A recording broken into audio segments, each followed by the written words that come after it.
Yo, count it.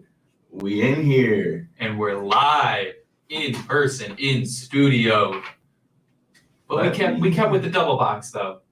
Yeah, We for kept with the now. double box. You can obviously reach through the double box. A little different than seeing Hudson and I streaming in from his dorm in my apartment, but It's better.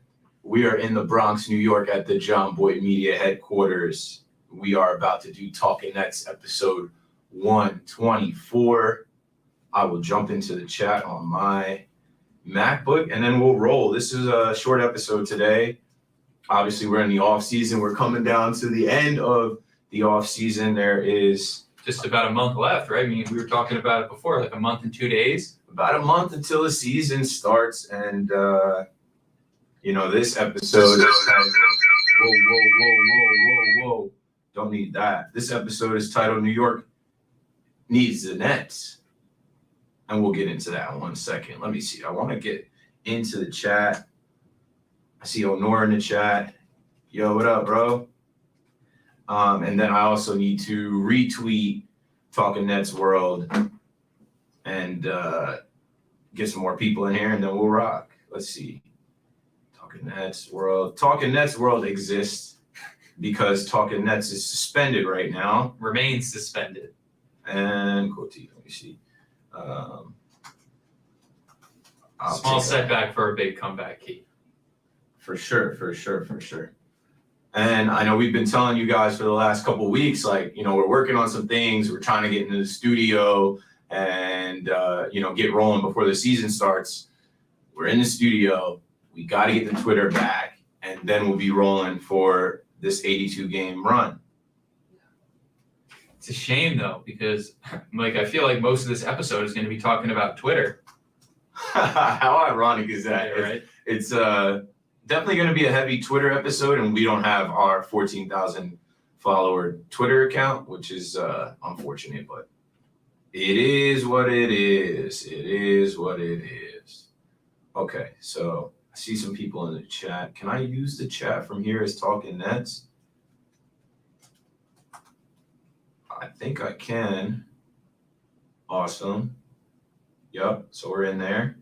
I think this is streaming on Facebook for the first time as well. Follow us on Facebook. Facebook. If you do that, if you're a Facebook head, if you're even on Facebook. All right, so I can chat from here. And I'm about to, why is this coming out blurry on this end? I think it's just the John Boy Media Wi-Fi. You don't think they're seeing it blurry? No, I mean, I pulled it up on my phone and we were clear. Yeah, we're clear on my phone. All right. Bear with us, folks. We will start the Nets talk in just a few seconds here. Just trying to make sure everything is good on our end. Pretty soon, this will be standard. This will be regular practice. So, all right, let me see. Talking Nets. Yes, it's up. No, it's coming in blurry on my phone. Oh, man. See that? Shoot. I don't know why. Why is it clear here? We can never escape the technical difficulties. What do I always say? Working in tech, expect tech difficulties. Let's see. I think we can figure that out, though. It's disappointing because we got the monitor in front of us. It's clear right here. I mean, to be fair, I'm not wearing my glasses, so I actually can't see what it says, but it looks clear enough.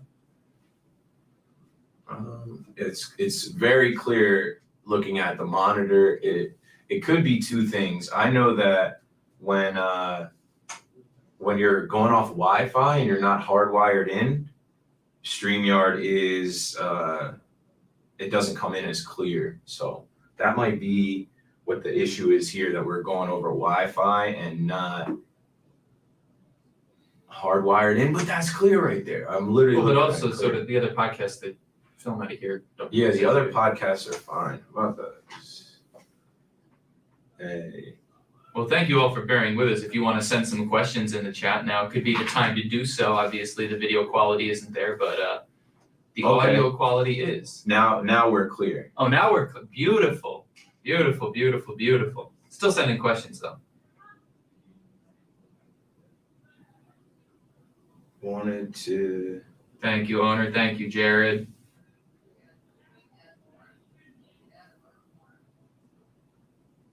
Yeah, I sent Zach a message, but we're good now. So we're good now. all right, we're coming in we can clear. do our podcast. We are going to do the whole like talking Nets podcast thing that we've done for 124 episodes now.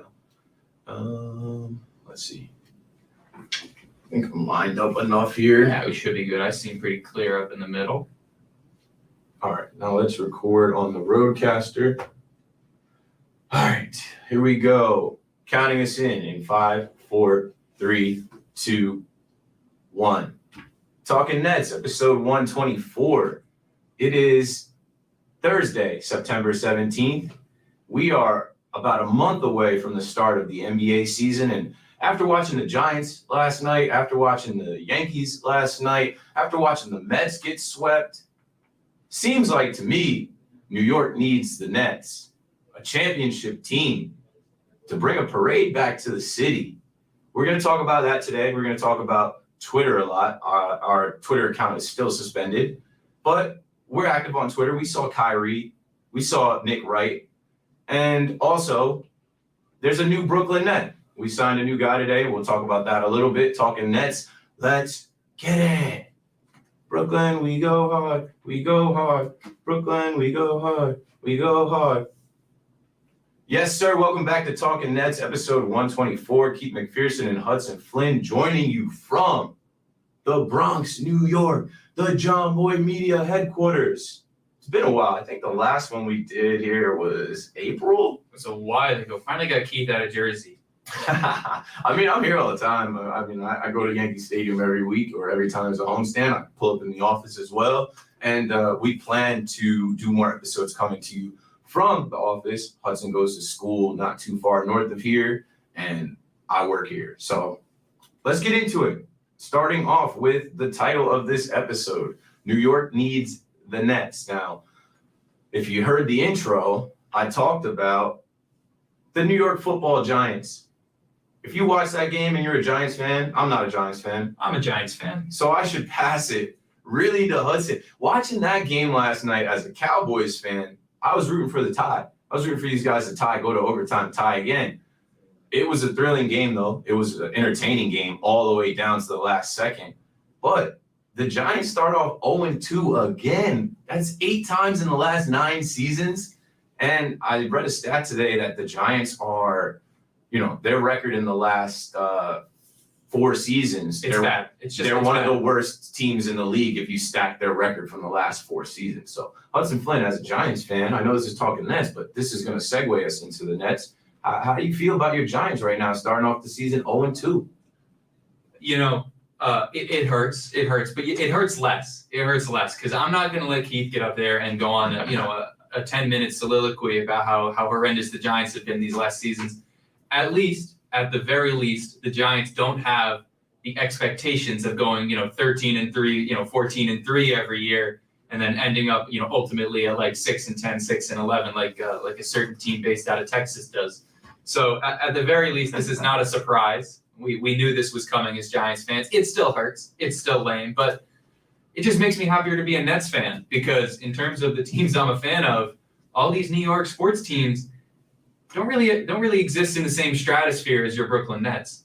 I thought you were going to allude to the expectations for the team that I'm draped in. I don't know if you guys can see my Yankee jersey. Well, I'm a Yankees fan too, so I'm not going to come after you like that. Well, the Yankees' expectations every year are World Series. The Yankees' expectations are win the division. And right now, the Yankees are trying to sneak into the postseason. Just lost to the Orioles last night, the worst team in baseball. The Yankees lost to 8 times this year. Keep losing to them.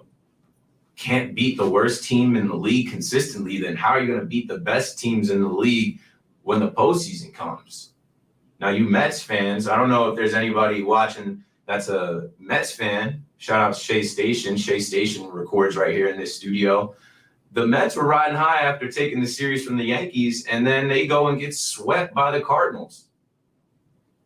They're not getting in the wild card. I'm pretty sure they're a few games back from first place. It's looking like the Mets aren't going to reach the postseason either. So what we do as sports fans, we turn the page, right? We take off our one team, and then we put the other team on, and we look forward to what's to come. And looking forward to what's to come in this city is the best basketball team in the NBA. And it's not going to be close. Like on paper right now, it's not close. When these guys get into training camp and they start to gel and they start to develop that chemistry, I think the Brooklyn Nets are going to be stacked on stack. I think there's going to be guys on the Brooklyn Nets that don't see the court that could play on other teams. Yeah, and one thing I saw, William Hill, the sports book, they put out their over/under line for the Nets win total this season. They put it at 58.5. I saw that, and I'm like, 58.5 oh, for we an get 60. over/under line. I mean, they're not going to put it at 58.5 if you can't hit that over. And I know I'm hammering the over, and it's like I said, it's a different echelon, it's a different level that the Brooklyn Nets exist in the New York sports world, but really in the sports world as a whole. Just with the way everything is going, we're the biggest show in the NBA, and the NBA is a global game. It might be the biggest show in the world other than soccer. it's a Nets world, baby.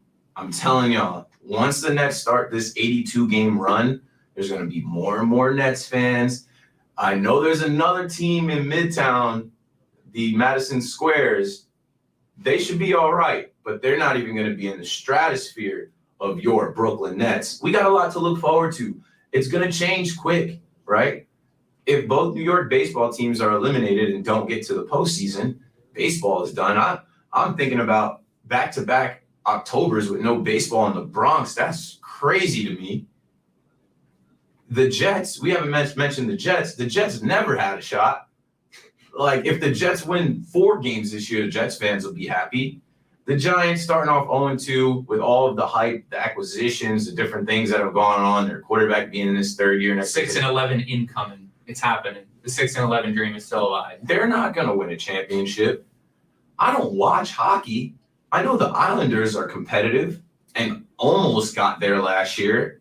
I know the Rangers are working towards being competitive like they were. Basically what we're saying on this podcast today, New York needs the Nets. The Nets are on the way. It's a Nets world, baby. And that's the open. Let's get into some other talk, though. Let's talk about this Twitter stuff. Let's talk about Kyrie. This is a we support Kyrie operation.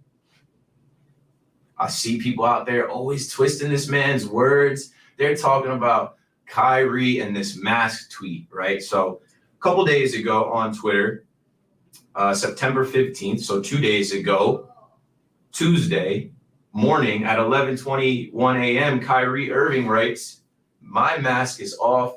Now take yours off. No fear." Currently, this has about 4,000 retweets, almost 5,000 quote tweets, over 26,000 likes. So it got some attention, and it got some attention fast.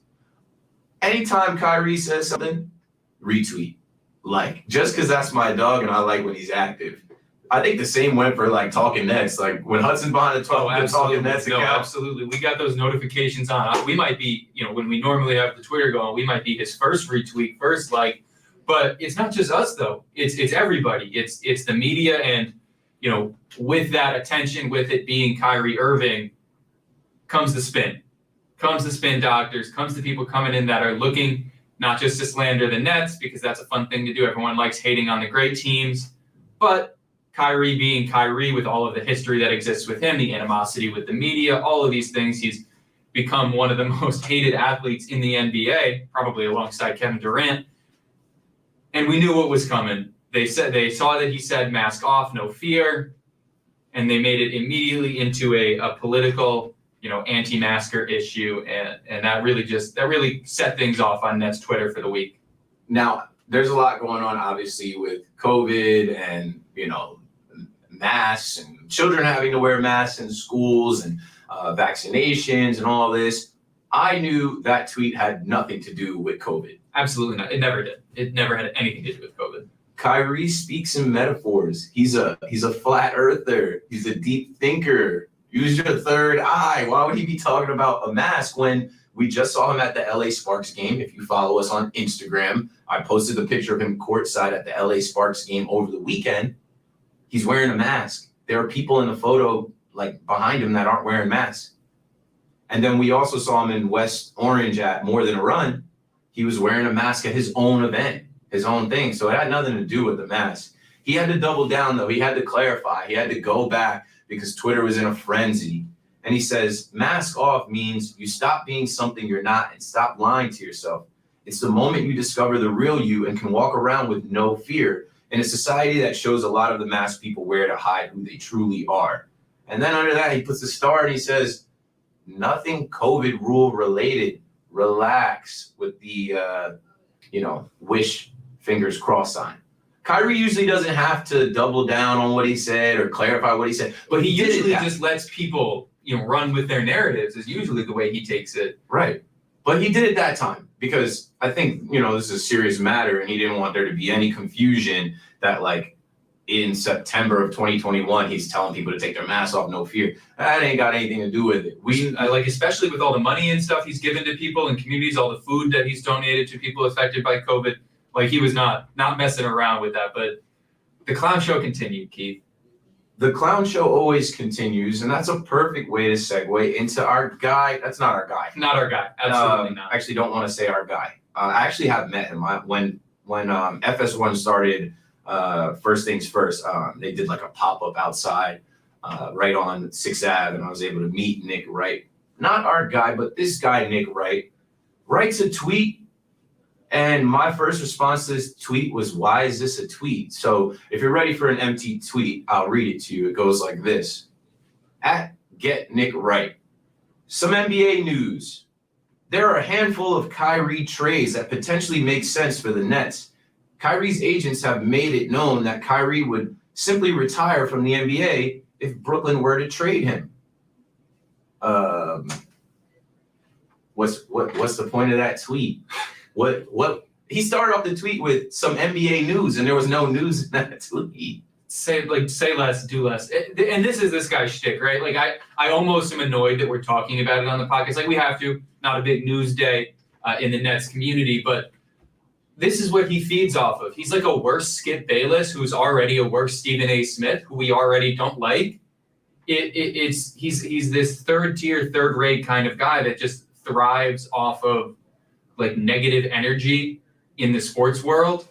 And it's lame and annoying because we know Kyrie's camp is not too media friendly. Obviously, if you remember all the way back to the beginning of last season, there was all the news regarding whether or not Kyrie would speak to the media. He got fined. I think it was David Robertson came out and put him on blast on The Athletic. He is not friendly with the media, and he's certainly not friendly with Nick Wright, who it seems like makes all of his money on harassing Kyrie. So I don't know whether this is just him knowingly being a clown. That's what I think it is. But to think that Kyrie's like people and his agency and all of that stuff would somehow be connected to Nick Wright it's preposterous. And Nick Wright, why are you talking about potential trades? There being a handful of potential trades. Nets Twitter for years has done the trade simulator and put together a bunch of trade options, trades we'd like, but you're a verified person in the media on television multiple hours a day, week. Be better, do better. We're not trading Kyrie. There's zero chance. I even saw out there the Nets Sixers trade, right, for Ben Simmons. Why would we? I don't even know why people are entertaining it, honestly. There's zero chance we're trading Kyrie. And if anybody comes out and says, oh, he's going to retire, like, that's another thing, too. Stop trying to rush Kyrie into retirement. He's not retiring. I think he had a post where he came out and talked about having a God-given gift and not taking that for granted. Yeah, and that's what it seems like his summer's been about. His summer's really been about basketball. And, going back to last offseason with everything that was going on in the world, it seemed like his main focus. But with Kyrie really doubling and tripling down on basketball, I can believe that this is a narrative, but I can't believe that this is being entertained by anyone. It's people that are preying on the Nets' downfall, and Nick Wright in particular, who makes his money preying on the Nets and Kyrie's and KD's and James Harden's downfall. Yeah, and he's right here in New York, and New York needs the Nets. Also, he's a Fox guy. You mentioned Skip Bayless. And the biggest thing is he's a LeBron guy.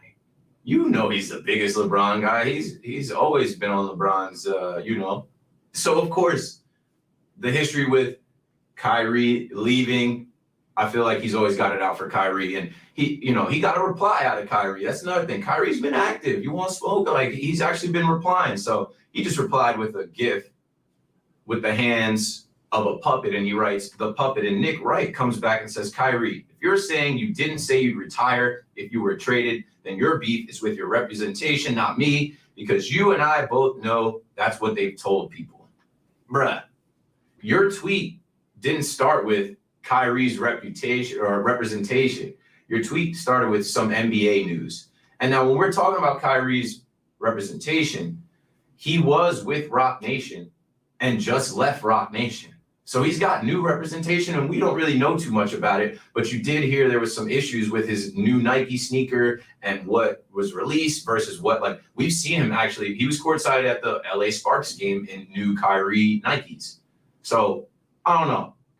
Basically, we support Kyrie pretty much 100% all the time. I don't understand how one guy gets so much negative attention, gets his words twisted up in the media, and they've always got it out for Kyrie. I just don't get it. It's really just annoying is what it is. And like, on one hand, I get why there's people in the broader NBA community that are like, accepting of it. But, in terms of the Nets Twitter response, it actually seemed mostly pretty level-headed, because at this point, we all bore witness to what Kyrie did last season, just from a basketball perspective, right? I'm 40, 50, 90 season, averaging more than 25 points a game. I think it was at 27 points a game, something that only, who is it? I think Steph did it. It's good company to be in. Maybe Larry Bird. And Larry Bird did it. Is to be in that company and then to see in the playoffs just how important he was. When that ankle injury happened with Giannis, I think we all kind of in our hearts knew that it was over at that point. It all really came crashing down with just that one injury.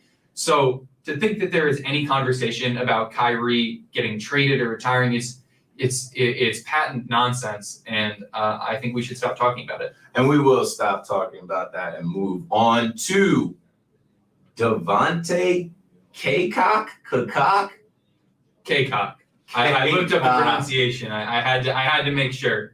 Devontae Cacok. Does anybody in the chat know who Devontae Cacok is? I bet you, if you're a Nets fan, you know who he is now. But I don't know if you woke up this morning knowing who this young man is. Devontae Cacok is coming to us. We just signed him to a two-way. Well, he's going to be in training camp. He's going to be competing for one of the two-way spots. So at 11:54 a.m., we get a Shams bomb that says former Lakers forward Devontae Cacok will sign with the Brooklyn Nets. Sources tell The Athletic and Stadium the 6'4" forward will go to training camp and compete for an open two-way spot. And then I saw a tweet from Nets Daily following that up not long after, about an hour after, and it says Devontae Cacok will join three others with NBA rings in Nets training camp. Kevin Durant has 2, Kyrie Irving and Patty Mills 1 each. Cacok was a rookie with the 2020 Lakers title team. Don't think he got many minutes. He played in one game. Don't think he played much, but he was around. He was on that team, and he's 6'7". He can play the power forward position, center. The pride of UNC Wilmington. UNC Wilmington. I had a friend that went to UNC Wilmington. Let's see, where else is this guy's from? Chicago. He's 24. He's just another big body. Another guy to come in and compete, and we'll see what he has. He was a G League first teamer with one Alizé Johnson, actually. Interesting. And interestingly, when I saw it, I said, we just got, at least for training camp, a cheaper Alizé Johnson because he made that G League first team spot based on his rebounding production. And that was really what his biggest selling point is. He led the NCAA in rebounding in 2018. So that was obviously huge. And then in the G League, he put up 19.4 points per game and 11.4 rebounds per game. A prolific rebounder at 6'7", someone that has a shot to make it with a two-way contract. Maybe we need injury depth. Interesting move. What did Sean Marks say we needed to address, right? What did we need more of? Rebounders rebounding. In Marks we trust. Talking about Alizé Johnson. Alizé is on to Chicago. He gets another guy that he might have been looking at when he was looking at Alizé. Welcome, Devontae Cacok. We got to call him like DC or something. Can't be talking about Cacoks. Can't be out here like literally saying Cacok every time we talk about this dude. But training camp approaches. Can't wait for that. The last thing and next thing we're going to talk about, I'm looking through, this is what I do. I look through all the Nets news on Google. There's not much. It says Jamal Crawford picks the Nets to win title, Lakers to win the West. Obviously. Who isn't? Everybody's Right. hoping that it's Nets Lakers for the second year in a row. But we're getting ready for the season, and I'm just going to hit you guys with a timeline. So a week from yesterday, next Wednesday, Brooklyn Brigade auditions, tryouts at the Barclays Center. I don't know if you guys are up on that, but it's basically the fan section, the super fan section that leads all the chants in the Barclays Center. I was involved last year thanks to Doug Barak, Bobby. Those guys brought me in. Miggs. I will be there next Wednesday for the tryout audition and running it back with the Brigade again this season. If you're interested in attending games and being in the superfan section and yelling and screaming and leading the way with the Brooklyn Brigade, come out to the Barclays Center. It's next Wednesday, 4 to 7. And you get to go to the Barclays Center. Right. Any chance to get in there. And you get to walk into the Barclays Center just because, right? Just because they're doing tryouts for super fans. And we've got a solid crew. There's a bunch of solid guys in the Brigade. They travel. They go to away games. Who did I run into? I ran into Dawn at the Yankee game. She's a Yankee fan and Brooklyn Nets fan like me. And, you know, they were out there at the Bucks game. And I think they went to the Sixers game. So we're rallying the troops. We're getting the top Nets fans together, the super fans that want to come to a bunch of games and root on the Nets next Wednesday.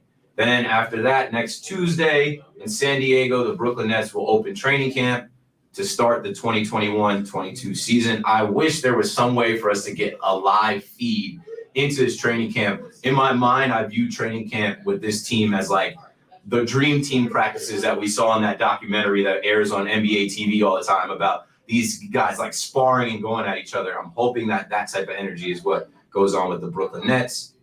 Then October 3rd, the Sunday to follow, Nets Lakers at the Staples Center. I think that's the first preseason game. The most watched preseason game of all time. Yeah, and like legitimately might break preseason records. I think it's at the Staples Center. Yeah, it's at the Staples Center. I wish I could go to that. We don't. So the Nets don't open the season at home. We open the season on the road. I think we face the Bucks on the 19th. But then we come to So also in the timeline, Brooklyn will tip off Tuesday, October 19th at Milwaukee, and then the 22nd we'll go to Philly, and then Charlotte, and then we'll come back Sunday, October 24th at the Barclays Center. And then I think there's 5 games between that Sunday to Sunday at the Barclays Center. There's like a game every 2 days. I think I might try and line up and hit all of them. That's going to be maybe Hudson will be like with me. The basketball equinox. That's going to be just quite a set of days. I'm excited for that. That's the fact that it's so soon. It's awesome. We've really just been killing time, right? This whole offseason since KD's foot was on the line. We've been killing time, just waiting for the season to come back, waiting for basketball to start up again. And the fact that we're almost there, it's a great feeling, Keith. It's a great feeling because, like I said, New York needs the Nets. We're a winning team. We're one of the best teams, if not the best team in the NBA. There's going to be a lot of wins this year. We're back to 82, and this is the team with the greatest chance of bringing a chip back to New York City. So let's do it. All right, that's all we got for the episode, but we see y'all in the chat, active in the chat. I got you, Keith. You want some questions? I will definitely. You want some rapid fire questions? I will definitely take some questions from the chat. Right off the top, Brooklyn Nets 11 asks, do you guys think Paul Millsap will start? Some games, because last year we rolled out like 35 different lineups of starters. It depends on matchups. It depends on what he looks like, right? Dude is 36. Do I think Paul Millsap will start game 1? No. I think we're probably rolling out there with KD, Kyrie, Harden, Joe Harris, Blake Griffin. But I don't know. That's what camp is for. If Millsap comes in and kills it in camp, he has a chance to start. What do you think about that, Hudson? Yeah, I think he's going to start some games. Yeah. I think that's going to be the way that it works. Is he going to start game 1? No. I would put, if I was a betting man and for whatever reason this was like a prop bet you could make, I would put all of my money on Blake Griffin starting at the 5 in game 1, just because that's the team that we're going to run out. It's the team that we ran out when we were at peak fitness last year. And in terms of size, in terms of speed, in terms of heart, it seems like that's what we're going with. As much as I'd love Clax to get that nod there, I do think that they're going to go with just the smaller player who can shoot the 3 a little better and is a little more mobile. I see. What's your Nets favorite starting 5? I can throw the questions up on the screen. I think what I just said is my favorite.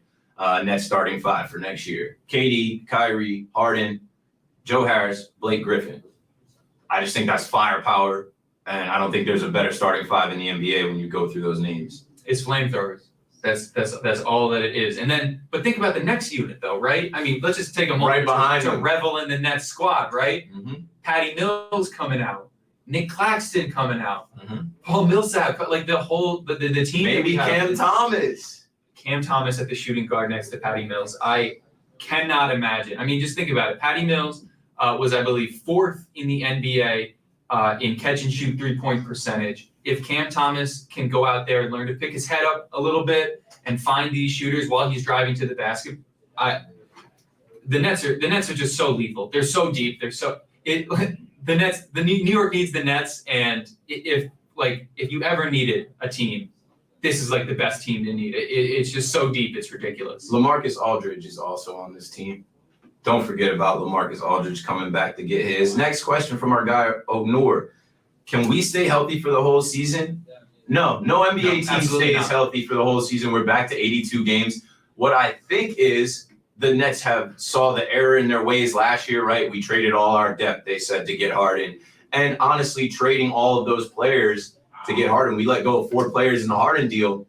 It did take away later in the season, right? Later in the season, it's like, damn, we have no other option. The whole world knows KD is shooting the ball. Guys are hurt. We have no bench. Now we got 2 benches. Like, we've got a bunch of guys. So do I think we can stay healthy? No, but I don't think that that's funny. I don't think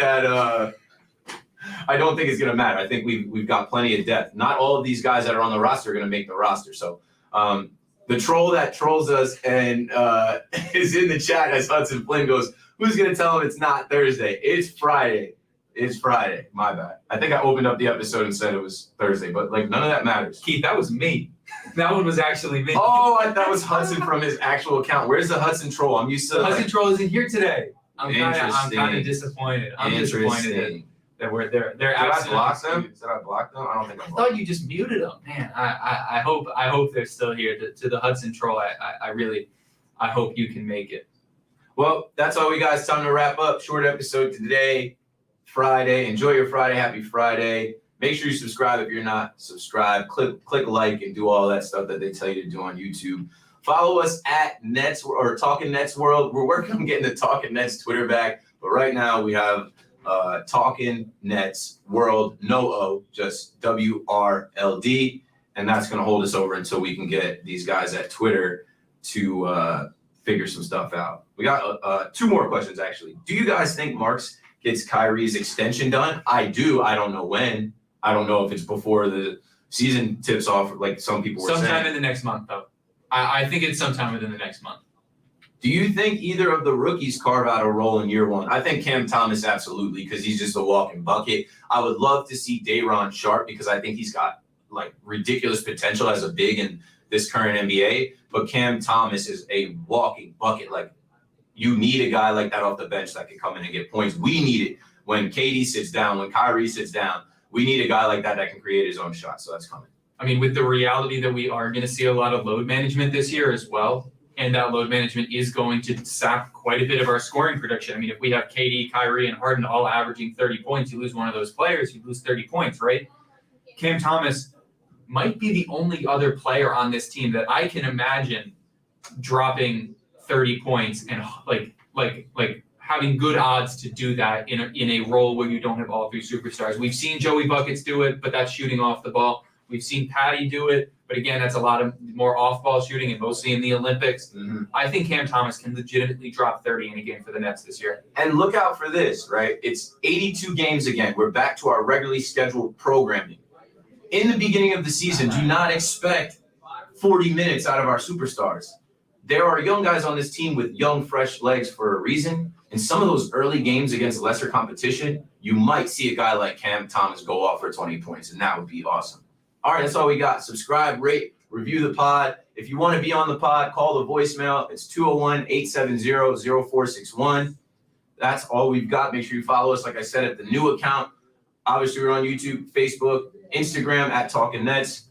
Keith McPherson, Hudson Flynn. Let's go Nets. Let's go Nets.